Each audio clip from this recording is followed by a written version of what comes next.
ജോലിയുടെ കാര്യം ഇത് എങ്ങനെ ഇത്രയും ടൈം 14 മണിക്കൂർ ഓഫീസിൽ പോയി കഴിഞ്ഞിട്ട് ബാക്കിയുള്ള സമയത്തിൽ ഉറക്കം ഭക്ഷണം കുട്ടികളുടെ കാര്യങ്ങളൊക്കെ എങ്ങനെ അതെല്ലാം അതാ പറഞ്ഞത്. അത് ഈ നമ്മുടെ ഒരു എനർജി എന്ന് പറയുന്നത് നമ്മൾ ഈ സ്റ്റോർ ചെയ്ത് വെക്കുമല്ലോ. അതാ ഞാൻ പറഞ്ഞു എക്കോസിസ്റ്റത്തിലുള്ള എനർജി എടുത്ത് വെച്ചിട്ട്, അതായത് നമ്മളെ സപ്പോർട്ട് ചെയ്യുന്ന, ഇപ്പോൾ നമ്മളെ മെന്റർ ചെയ്യുന്ന ആളുകളുണ്ട്. അപ്പോൾ അങ്ങനെയുള്ള പല പല സ്ഥലങ്ങളിൽ നമുക്ക് ഇപ്പോൾ ഒരു പോസിറ്റീവ് ഇത് കിട്ടും.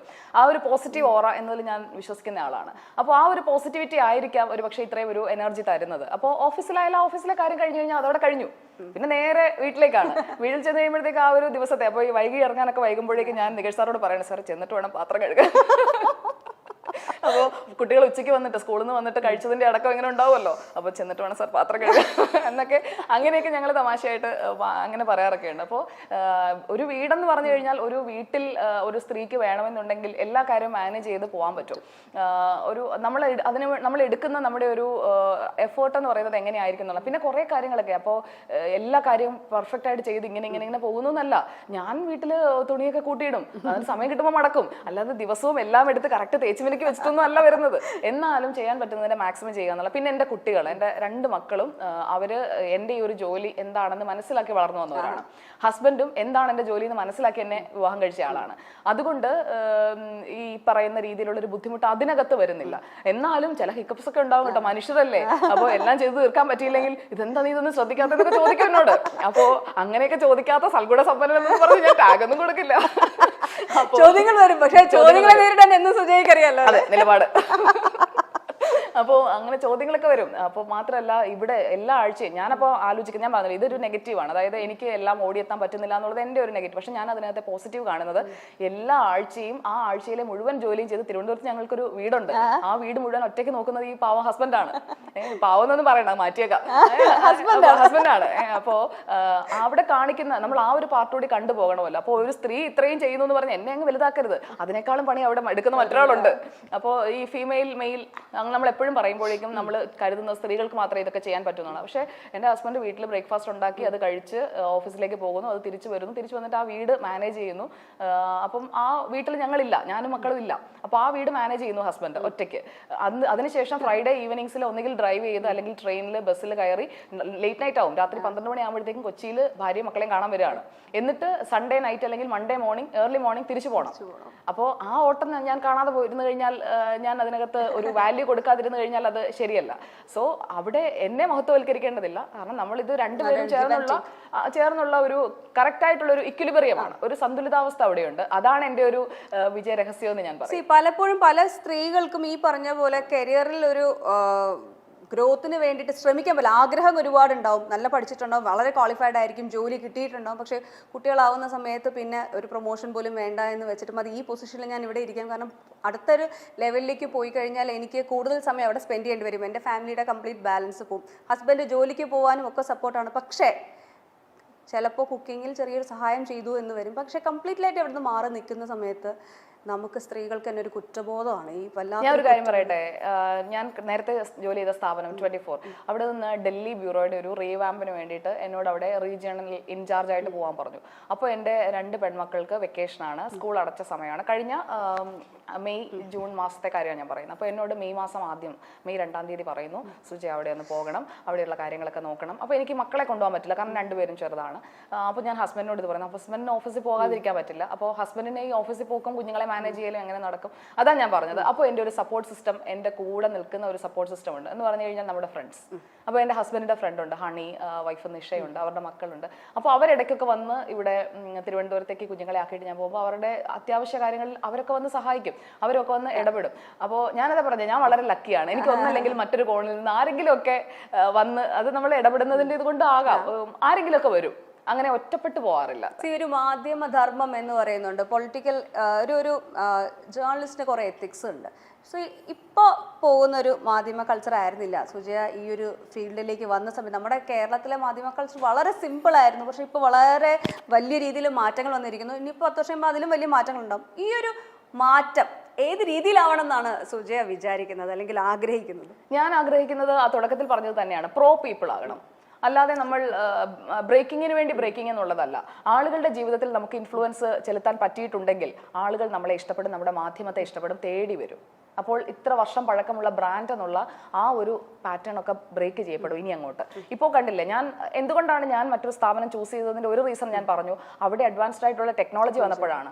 അപ്പോൾ അങ്ങനെയുള്ള ഇന്നോവേഷൻസിലേക്ക് നമ്മൾ പോകണം. അതുപോലെ തന്നെ നമ്മുടെ സ്ക്രീൻ വൈബ്രൻസി എന്ന് പറയുന്നത് ഞാൻ 2007 ദൂരദർശനിൽ അവതരിപ്പിച്ചപ്പോഴത്തെ സ്ക്രീൻ വൈബ്രൻസി അല്ല ഇന്ന് ഞാൻ 2023 റിപ്പോർട്ടിലിരിക്കും. അത് വ്യക്തിപരമായി എനിക്കും അതോടൊപ്പം തന്നെ സാങ്കേതിക സംവിധാനങ്ങൾക്കും വെർച്വൽ പ്രൊഡക്ഷന്റെ കാലമാണിത്.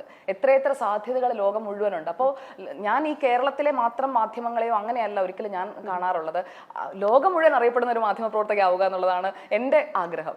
അതിനുവേണ്ടി നമ്മുടെ കേരളത്തിലിരുന്ന് നമുക്ക് എന്ത് ചെയ്യാൻ പറ്റും, എങ്ങനെ നമുക്കൊരു ഡിഫറെൻ്റ് ആയിട്ടുള്ള ഒരു പാറ്റേൺ സെറ്റ് ചെയ്യാൻ പറ്റും, അതാണ് ഞാൻ ആലോചിക്കുന്നത്. നമ്മൾ ആ ഒരു ഒഴുക്കിനൊപ്പം നീന്തി പോവുക എന്ന് പറഞ്ഞാൽ എളുപ്പമാണ്. അങ്ങനെ നീന്താതെ കുറച്ചൊന്ന് മാറി കുറച്ചൊന്ന് മല്ലിട്ട് നിന്ന് നോക്കിക്കഴിഞ്ഞാൽ നമുക്കൊരു മാറ്റം കൊണ്ടുവരാൻ പറ്റും. അപ്പൊ അത് പറ്റണം എന്നുള്ളതാണ്. അത് മാധ്യമങ്ങൾക്ക് പറ്റുകയാണെങ്കിൽ, അതിപ്പോ ഞാൻ ജോലി ചെയ്യുന്ന സ്ഥാപനം മാത്രമല്ല, എല്ലാ സ്ഥാപനങ്ങൾക്കും അങ്ങനെ പ്രോ പീപ്പിൾ ആയിട്ടുള്ള ഒരു സ്റ്റാൻഡ് എടുക്കാൻ പറ്റിയാൽ, സർക്കാർ ചെയ്യുന്നത് തെറ്റാണെങ്കിൽ തെറ്റാണെന്ന് തുറന്നു പറയാൻ, എന്നിട്ട് ഇവിടെ ആളുകൾക്ക് വേണ്ടത് എന്താണോ ആ വിഷയത്തിൽ ഇടപെടാനായിട്ടുള്ള ഒരു തുടക്കം നമ്മൾ ഇട്ട് കൊടുക്കുക. നമുക്ക് എല്ലാം എടുത്ത് മാറ്റാൻ പറ്റില്ല, കാരണം നമ്മളൊരു പവർഫുൾ സംവിധാനമൊന്നും അല്ലല്ലോ, ജുഡീഷ്യറി അല്ല, അല്ലെങ്കിൽ ഗവൺമെന്റിന്റെ ഭാഗമോ ഒന്നുമല്ല. പക്ഷെ നമുക്ക് അവരെ കൊണ്ട് ചെയ്യിക്കാൻ പറ്റണം. അപ്പോൾ ഈ 4ാം തൂണ് എന്ന് പറയുന്നതിനും ചിലതൊക്കെ ചെയ്യാനുണ്ട്. അത് വേണ്ട രീതി ചെയ്യുന്നുണ്ടോ? ഒരുപാട് കാര്യങ്ങൾ ജനങ്ങൾക്ക് വേണ്ടി ചെയ്യാനുണ്ട്. കാരണം ജനങ്ങൾ പ്രതീക്ഷയോടെ നോക്കുന്നത് ഈ മാധ്യമത്തിലേക്കാണ്. അവർ ഒരു നിയമ സംവിധാനത്തിന് പിന്നാലെ പോകുമ്പോൾ ഉണ്ടാകുന്ന കാലതാമസം, അത് പുറത്തറിയണമെങ്കിൽ മാധ്യമം വേണം. സർക്കാരിനെ സമീപിക്കുമ്പോൾ അവിടെ കാര്യം നടന്നില്ലെങ്കിൽ അത് പുറത്തറിയണമെങ്കിൽ മാധ്യമം വേണം. അങ്ങനെ എത്ര ഉത്തരവാദിത്തമുള്ള ഒരു ജോലിയാണ് നമ്മൾ ചെയ്യുന്നത് നമ്മൾ മനസ്സിലാക്കണം എന്നുള്ളതാണ് എനിക്ക് തോന്നുന്നത്. അപ്പൊ അങ്ങനെയുള്ള പ്രോ പീപ്പിൾ ആയിട്ടുള്ള ഒരു കാലം വരണം. കുറച്ച് സിമ്പിൾ ആയിട്ടുള്ള കുറച്ച് കാര്യങ്ങൾ. കാരണം ഒരു ജേർണലിസ്റ്റ് ആദ്യം സുജയെ കാണുമ്പോൾ, അല്ലെങ്കിൽ വാർത്താവതരണം, അല്ലെങ്കിൽ എന്തെങ്കിലും ഒരു പരിപാടി കാണുമ്പോൾ ഇത്രയും അഹങ്കാരിയായ ഒരു അവതാരകയോ, എങ്ങനെയാണ് ഇവർ സംസാരിക്കുന്നത്, മറ്റുള്ളവർക്ക് ബഹുമാനത്തോടെ മറ്റുള്ളവരോട് സംസാരിച്ചുകൂടെ എന്നൊക്കെ പലർക്കും തോന്നാമായിരിക്കാം. എന്നാൽ സുജയ പാർവതി വളർന്നു വന്ന വഴികളൊക്കെ കഠിനമായിരുന്നു. ഈ പെൺകുട്ടി ഇപ്പോൾ ലോകമറിയുന്ന, അല്ലെങ്കിൽ നമ്മുടെ കേരളം, ഇന്ത്യ അറിയുന്ന ഒരു വാർത്താ ചാനലിലെ അവതാരക തന്നെയാണ് സുജയ പാർവതി. ഏതൊരു പാർട്ടിക്ക് അനുകൂലമായ നിലപാടെടുത്താലും തന്റെ നിലപാടിൽ ഉറച്ചു നിൽക്കാൻ സുജയ പാർവതിക്ക് അറിയാം. അച്ഛൻ വളർത്തിയ ഒരു പെൺകുട്ടിയാണ്, ഒരു മകളാണ് സുജയ എന്നതാണ് സത്യം. അച്ഛൻ ഇഷ്ടത്തിനൊക്കെ ആഹാരങ്ങളൊക്കെ ഉണ്ടാക്കി കൊടുത്ത് കൃഷിക്കാരനായ അച്ഛന്റെ ഒപ്പം ചാരെ തോളിൽ നടന്ന ഒരു സുന്ദരി മകൾ തന്നെയായിരുന്നു സുജയ പാർവതി. ആ സുജയാണ് ഇന്ന് ഈ നെറുകയിൽ നിൽക്കുന്നത്. ഒരുപാട് കഷ്ടപ്പാടും ബുദ്ധിമുട്ടും ഒക്കെ അറിഞ്ഞ് 5ാം വയസ്സിൽ അമ്മ നഷ്ടപ്പെട്ട ഒരു കുട്ടി കൂടിയാണ് സുജയ. ആ സുജയെ വളർത്തിക്കൊണ്ടുവന്നത് അച്ഛനാണ്. അച്ഛന്റെ സ്നേഹവും സംരക്ഷണയും ഒക്കെ അറിഞ്ഞ് ആ കരുതലിൽ വളർന്ന ഒരാളാണ് സുജയ പാർവതി. ഇതേപോലെയുള്ള കുഞ്ഞു എംബാരസിംഗ് മൊമെന്റ്സ് ഒക്കെ ഉണ്ടായിട്ടുണ്ടെങ്കിൽ അത് ഞങ്ങളായിട്ട് ഷെയർ ചെയ്യണം. അതായത് പെട്ടുപോയല്ലോ ഭഗവാനെ. ഞാൻ പെട്ടുപോയ ഒറ്റ സിറ്റുവേഷനുള്ള പെട്ടുപോയതിൽ എനിക്ക് വലിയ റിഗ്രറ്റ് ഉണ്ടായി. സ്ഥാപനം അന്ന് അനുവദിച്ചിരുന്നെങ്കിൽ ഞാൻ ആ വ്യക്തിയെ വിളിക്കാൻ വരെ ഞാൻ തയ്യാറായിരുന്നു. അതെന്ന് പറഞ്ഞു കഴിഞ്ഞാൽ പി ജയരാജന് വാഹനം അനുവദിച്ചതിനെ കുറിച്ചുള്ളൊരു വാർത്തയാണ്. അപ്പോൾ എനിക്ക് PCR നിന്ന് കിട്ടിയ നിർദ്ദേശം, അതുപോലെ തന്നെ ടെക്സ്റ്റായിട്ട് നമ്മളെ പ്രോംപ്റ്റർ എന്ന് പറയും, ടെലിപ്രോംപ്റ്ററിൽ എനിക്ക് അടിച്ചു തന്ന ടെക്സ്റ്റ് എന്ന് പറയുന്നത് ബുള്ളറ്റ് പ്രൂഫ് കാർ വാങ്ങാൻ പണം അനുവദിച്ചു എന്നുള്ളതാണ്. അപ്പോൾ ഈ ബുള്ളറ്റ് പ്രൂഫ് കാറിന് ഇത്രയും തുകയേ ഉള്ളൂ, ഈ 35 ലക്ഷം 25 ലക്ഷം. അപ്പോൾ അതിന്റെ തുകയെക്കുറിച്ച് എനിക്ക് സംശയം വന്നു. അപ്പോൾ ഞാൻ തിരിച്ചു ചോദിക്കുകയാണ്, ഞാൻ ആ വാർത്ത കൊണ്ടുവന്ന ആളോട്, ആ ഡെസ്ക് ഹാൻഡിൽ ചെയ്യുന്ന ചീഫിനോട്, ദിലീപ് കുമാർ എന്ന് പറയുന്ന ആളായിരുന്നു ഡെസ്കിന്റെ ആ ചുമതലയുള്ള ആള്. അപ്പോൾ ഈ വാർത്ത വന്നു അദ്ദേഹത്തിന്. അപ്പോൾ അദ്ദേഹം പറയുന്നു, ഞാൻ ഷോറൂമിൽ വിളിച്ച് അന്വേഷിച്ചതാണ്, അത് ബുള്ളറ്റ് പ്രൂഫ് തന്നെയാണ് എന്ന്. പക്ഷേ അത് ഞാൻ ആ കാര്യം പി ജയരാജൻ എന്ന വ്യക്തിയോട് ചോദിക്കുമ്പോൾ എൻ്റെ മനസ്സിൽ ഞാൻ കൺവിൻസ്ഡ് അല്ല. ഞാൻ ഇന്നത് തുറന്നു പറയുകയാണ്, ഞാൻ ഇതുവരെ ഈ കാര്യത്തിൽ പറഞ്ഞിട്ടില്ല, ഞാൻ കൺവിൻസ്ഡ് അല്ല. അതുകൊണ്ടാണ് ഞാൻ ആ വായിക്കുന്നതിന് മുമ്പ് തന്നെ ഇതിങ്ങനെ ശരിയാണോ, കാരണം ഈ സർക്കുലറിൽ പറയുന്നത് സുരക്ഷയുള്ള ഹൈ സെക്യൂരിറ്റി ഉള്ള വാഹനം എന്നേ പറയുന്നുള്ളൂ. അപ്പോൾ എനിക്ക് പറഞ്ഞു തരുന്നത് ഇത് ഹൈ സെക്യൂരിറ്റി എന്ന് പറയുന്നത് ദാറ്റ് മീൻസ് ബുള്ളറ്റ് പ്രൂഫ്, അല്ലാതെ ബുള്ളറ്റ് പ്രൂഫ് എന്ന് ഓർഡറിൽ ഇടാൻ പറ്റുമോ എന്നൊക്കെ എന്നോട് എൻ്റെ സീനിയർ പറയുകയാണ്. അപ്പോൾ അതിൽ ഞാൻ ഒട്ടും കൺവിൻസ്ഡ് ആയിരുന്നില്ല. ആ കൺവിൻസ്ഡ് അല്ലാത്ത കാര്യം എനിക്ക് ചോദിക്കേണ്ടി വന്നു. അതിലെനിക്ക് ഖേദമുണ്ട്. കാരണം ആ പി ജയരാജന് ബുള്ളറ്റ് പ്രൂഫ് കാർ അനുവദിച്ചു എന്നൊക്കെ പറയുമ്പോഴേക്കും അത് ചർച്ച ചെയ്യപ്പെടുന്ന വേറൊരു രീതിയിലാണെന്ന് എനിക്കറിയാം. അദ്ദേഹത്തോട് ഞാൻ ആ ചോദ്യം ചോദിക്കുന്നതൊക്കെ ട്രോളായി. കാരണം എനിക്ക് ഞാൻ തന്നെ കൺവിൻസ്ഡ് ആയിരുന്നില്ല. പക്ഷേ എൻ്റെ സീനിയർ പറയുമ്പോൾ എനിക്കത് ചെയ്തേ പറ്റൂ. അത് ആ സമയത്ത് പറ്റിയതാണ്. ഞാൻ ആ സീനിയറിനോട് അതിനുശേഷം അത് സംസാരിക്കുകയും ചെയ്തു. അദ്ദേഹം എന്നോട് പേഴ്സണലി സോറി പറഞ്ഞു, ആ പുള്ളിക്ക് തെറ്റിപ്പോയതാണ് എന്ന് പറയുന്നത്. പക്ഷെ ആ തെറ്റ് അവിടെ ആരും അറിയുന്നില്ല. ഇപ്പോൾ പ്രസന്റ് ചെയ്യുന്ന ആളുടെ ഭാഗത്ത് നിന്ന് ഞാൻ ഒരിക്കലും, കാരണം എനിക്ക് ജയരാജേട്ടനെ ഇഷ്ടമാണ്, ഞാൻ ഉമ്മൻചാണ്ടി ഇഷ്ടമാണെന്ന് പറഞ്ഞല്ലോ. അപ്പോൾ ജയരാജേട്ടനെ ആയാലും ഇപ്പം പിണറായി വിജയന്റെ കുറെ കാര്യങ്ങൾ എനിക്ക് ഇഷ്ടമാണ്. അപ്പോൾ ഈ ഫാക്ട് ചെക്ക് എന്ന് പറയുന്നത് വളരെ പ്രധാനപ്പെട്ടതാണ് റിപ്പോർട്ടറിൽ. അതുകൊണ്ട് തന്നെ ഞങ്ങൾ ശ്രദ്ധിക്കുന്ന ഒരു പ്രധാനപ്പെട്ട കാര്യം ഇതാണ്, നമുക്ക് വസ്തുതയാണെന്ന് ഉറപ്പ് വരുത്തിയിട്ടേ കൊടുക്കുള്ളൂ, ഞാൻ പറയുള്ളൂ. ഞാൻ പറയണമെന്നുണ്ടെങ്കിൽ അത് വസ്തുതയാണെന്ന് എനിക്ക് ഉറപ്പ് വരണം. കാരണം എൻ്റെ ഭാഗത്തു നിന്നുണ്ടായ ഒരു മിസ്റ്റേക്ക് ആണതെന്ന് എനിക്ക് പൂർണ്ണ ബോധ്യമുണ്ട്. ഇതൊരു വളരെ സീരിയസ് ആയിട്ടുള്ള ഇഷ്യൂ, വളരെ ലൈറ്റ് ആയിട്ട് ഒരുപാട് ചിരിക്കാൻ പറ്റിയ മൊമെന്റ്സ് ഒക്കെ ഉണ്ടായിട്ടുണ്ടാവുമായിരിക്കും അല്ലേ? ചിരിക്കാൻ പറ്റിയ മൊമെന്റ്സ് എന്ന് പറയാൻ, ചിരിക്കാനായിട്ട് ഈ പറയുന്ന നാക്കുപിഴകൾ വളരെ സഹായിച്ച അപൂർവമാണ്. നാക്കുപിഴകൾ അധികം അങ്ങനെ ഉണ്ടായിട്ടില്ല. കാരണം ഞാൻ വാക്കുകൾ പറയുമ്പോഴേക്കും അതായത് നമ്മളിപ്പോൾ ഒരു സെന്റൻസ് പറയുകയാണെന്ന് വെച്ചോ, ഒരു വാചകം പറയുമ്പോഴേക്കും ആ വാചകത്തിൽ ഉൾപ്പെടുത്തേണ്ട വാക്കുകൾ എന്താണെന്നുള്ളത് ഞാനിങ്ങനെ പ്രോസസ്സ് ചെയ്താണ് അടുത്ത വാചകം ഞാൻ ആലോചിക്കും. അങ്ങനെയാണ് സംസാരിക്കാറുള്ളത്. അല്ലെങ്കിൽ ഞാൻ അതിനിടയിൽ ഒരു പോസ് എടുക്കും. പോസ് എടുത്തിട്ട് അടുത്തതിലേക്ക് പോകും. ആ പോസ് കേട്ടിരിക്കുന്ന ആൾക്ക് ഫീൽ ചെയ്യില്ല, പക്ഷെ ഞാൻ പോസ് എടുക്കുന്നുണ്ട്, ഉള്ളിൽ ഞാൻ പോസ് ചെയ്യുന്നുണ്ട്. പോസ് ചെയ്തിട്ട് അടുത്തതിലേക്ക് പോകും. എങ്കിലും ചില കാര്യങ്ങളൊക്കെ പറഞ്ഞു വരുമ്പോഴേക്കും അങ്ങോട്ടും ഇങ്ങോട്ടൊക്കെ മാറിപ്പോകും. അതപ്പോൾ തന്നെ നമ്മൾ അതങ്ങ് തെറ്റിപ്പോയി, ക്ഷമിക്കണം എന്നൊക്കെ പറഞ്ഞ് ഇപ്പോൾ ഈ ലേറ്റസ്റ്റ് ആയിട്ട് ഇപ്പോൾ ലോട്ടറി നറുക്കെടുപ്പ് വന്നല്ലോ, ഓണം ബമ്പർ നറുക്കെടുപ്പ് വന്നപ്പോൾ വെറൈറ്റി ആക്കണമെന്നാണ് പ്രസിഡന്റ് ആവശ്യപ്പെട്ടത്. ഞങ്ങളുടെ നെറ്റ്വർക്കിന്റെ പ്രസിഡന്റ് വെറൈറ്റി ആക്കണമെന്ന്. അപ്പൊ ഞാൻ എത്ര ആലോചിച്ചിട്ട് ഇത് എങ്ങനെ വെറൈറ്റി ആക്കാനാണ്, കാരണം ലോട്ടറി നറുക്കെടുക്കുന്നു എന്നല്ലാതെ ഇതിനപ്പുറം എന്ത് പറയും. അപ്പോഴാണ് ഞാൻ നമ്മുടെ കിട്ടുണ്ണിയേട്ടനെ ആലോചിച്ചത്. അപ്പോ ഒരു ലോട്ടറി അങ്ങ് എടുത്തു. എന്റെ ജീവിതത്തിൽ ഞാൻ ലോട്ടറി എടുത്തിട്ടേ ഇല്ല. അപ്പൊ മറഡോണയുമായിട്ട് ഷെയർ ഇട്ട് ഒരു ലോട്ടറി അവസാനം എടുത്ത് അടിച്ചില്ല. അപ്പൊ ആ ലോട്ടറി ടിക്കറ്റുമായിട്ടൊക്കെ പോയി അപ്പൊ നമ്മൾ ഈ ഓഗ്മെന്റഡ് റിയാലിറ്റിയിൽ ഒരു കാറൊക്കെ ഡിസൈൻ ചെയ്ത് നമ്മുടെ ജീമ എന്ന് പറയുന്ന നമ്മുടെ വെർച്വൽ പ്രൊഡക്ഷനിലെ ജീമയും അജി പുഷ്കറാണ് അതിന്റെ ക്രിയേറ്റീവ് ഹെഡ്. അപ്പൊ ഇവര് ഒരു സാധനം ഉണ്ടാക്കി തന്നു, ഒരു കാർ, അതായത് ലോട്ടറി വിൽക്കുന്ന ഒരു വണ്ടി. എന്നിട്ട് എന്നോട് പറഞ്ഞ് കയറിയിരുന്നു.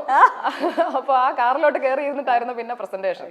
അപ്പൊ അങ്ങനെയൊക്കെയുള്ള ഒരു പരീക്ഷണം, അത് പെട്ടെന്ന് പറഞ്ഞു കഴിഞ്ഞാലും അത് ചെയ്യാനൊക്കെ അങ്ങനെയുള്ള കാര്യങ്ങളിൽ എനിക്ക് നല്ല താല്പര്യമാണ്. പിന്നെന്ന് പറഞ്ഞാൽ ഇതൊരു കോമ്പറ്റീറ്റീവ് ഫീൽഡാണ്. ഇപ്പോൾ നമ്മളെ ഇഷ്ടപ്പെടുന്നവരുണ്ടാകും, ഇഷ്ടപ്പെടാത്തവരുണ്ടാകും, നമ്മളെ പിന്നിൽ നിന്ന് കുത്തുന്നവരുണ്ടാകും, മുന്നിൽ നിന്ന് കുത്തുന്നവർ വളരെ കുറവാട്ടോ ഈ ഫീൽഡിൽ. അപ്പോ എല്ലാ ഫീൽഡിലെയും പോലെ അതെ, മുന്നിൽ നിന്ന് കുത്തുന്നവർ വളരെ കുറവാണ്. മുന്നിൽ നിന്നാണെന്നുണ്ടെങ്കിൽ നമുക്ക് കുത്തുകൊണ്ട് വീഴുന്നതിൽ അയ്യോ ഇവൻ എന്നെ കുത്തിയില്ല, മുഖം കാണാം നമുക്ക്. പക്ഷേ ഈ മുഖം നമുക്ക് വ്യക്തമാകാതെ അല്ലെങ്കിൽ ആരാണ് ഈ ഉപദ്രവിക്കുന്നത് നമുക്ക് മനസ്സിലാകാത്ത രീതിയിലുള്ള ആക്രമണങ്ങളൊക്കെ ഉണ്ടാകുമ്പോൾ അങ്ങനെയുള്ളതൊക്കെ കുറച്ചൊക്കെ ഒന്ന് അഫക്റ്റ് ചെയ്യാറുണ്ട്. പക്ഷെ അതിനെ നമ്മൾ മറികടക്കും. അപ്പോഴാണ് ഞാൻ പറഞ്ഞ ഈ ട്രോളുകളുടെയൊക്കെ ഒരു പ്രസക്തി. അപ്പോൾ എടുത്ത് 2 ട്രോള് വായിക്കും, ആശ്വാസവും. പക്ഷെ സാധാരണ ഈ ട്രോളൊക്കെ വന്ന് തുടങ്ങുന്ന സമയത്ത് ആദ്യമായിട്ട് കാണുമ്പോൾ ഭയങ്കരമായിട്ട് എനിക്കൊക്കെയാണ് വന്നിട്ടുണ്ടെങ്കിൽ എനിക്ക് ഹൃദയം പൊട്ടി ഞാൻ കുറച്ച് നേരത്തേക്ക് മരിച്ചു. അങ്ങനെയാണെങ്കിൽ ഞാനിപ്പം എന്റെ ഒരു ഡെത്ത് ആനിവേഴ്സറി 3-4 കഴിഞ്ഞിട്ടുണ്ടാവും. അപ്പൊ ആദ്യം കണ്ടപ്പോഴേ അടിപൊളിയായിട്ട് അതിനെ ചിൽ മോഡിലാണ് എടുത്തിരുന്നത്. നമ്മൾ എപ്പോഴും ചില്ലാണ്.